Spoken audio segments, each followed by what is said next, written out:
Ahora sí. That's delicious. But in Spain, the most typical food are the cocido and the potato omelette. Oh, and what is the cocido? It's a food made with chopsticks. Morcilla, like a big black sausage. Chorizo, like a red sausage. And tocino, slab of animal. Ugh.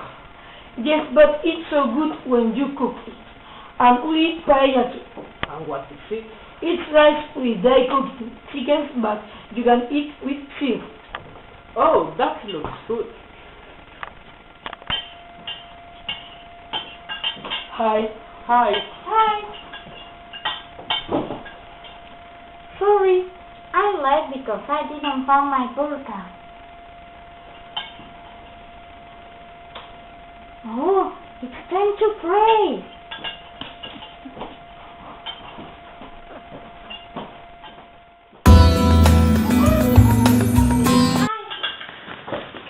Do you know something about the new Declaration of the Human Rights?